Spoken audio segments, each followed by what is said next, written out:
We think we can spot a con artist, slicked back hair, a smile that's too wide. But what if the con man is hiding in plain sight? What if he's not selling cheap watches but a life of luxury and power? That's where Anthony Gignac comes in. He wasn't your average swindler. He was a master of disguise, a chameleon who could blend into any crowd. His weapon of choice, deception, his target, the wealthy and unsuspecting. Gignac's story is a cautionary tale, a reminder that anyone can be conned, no matter how smart or sophisticated. It's a story about the dangers of greed and the importance of due diligence. Stay with me. This is a story you won't want to miss. Miami, a playground for the rich and famous. And for Anthony Gignac, it was the perfect hunting ground. He cruised Ocean Drive in a Ferrari, he dined in the finest restaurants, and he did it all while posing as a Saudi prince. His name? Sultan bin Khalid Al Saud. His game? To convince wealthy investors that he had access to exclusive deals that could make them millions. But Gignac's life of luxury was built on a foundation of lies. He wasn't a prince. He wasn't even Saudi. He was a master manipulator, playing a dangerous game. Gignac's path to becoming a con artist was an unlikely one. Born in Colombia, he was adopted by an American family in Michigan. But a stable home life didn't stop him from turning to crime.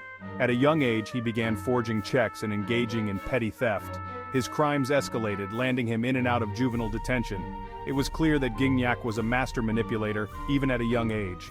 He craved wealth and power and was willing to do whatever it took to get it. These early experiences were his training ground. They honed his skills, teaching him how to exploit people's weaknesses.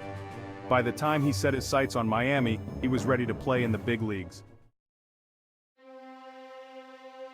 Section 4. A taste for luxury and lies. Gignac's scams were brazen. He would shower his victims with lavish gifts, expensive watches, designer clothes, all part of his elaborate ruse.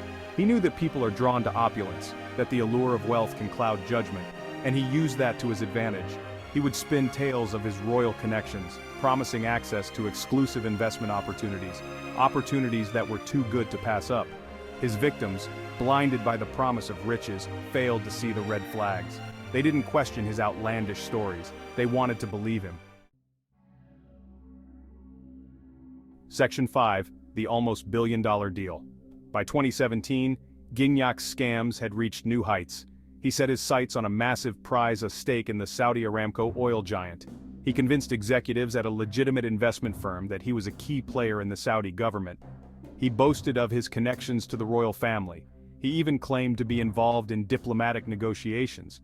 Gignac's performance was convincing. He had the right clothes, the right attitude, and the right story.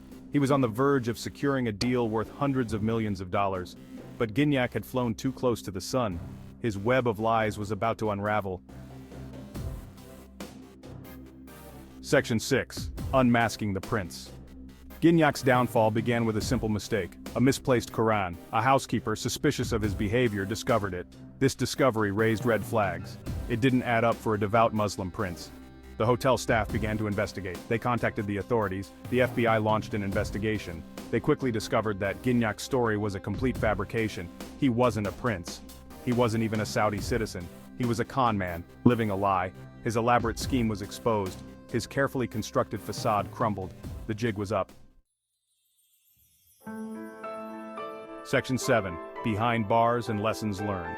The authorities arrested Gignac in 2017. His reign as a fake prince was over. He was charged with fraud, identity theft, and impersonating a foreign diplomat.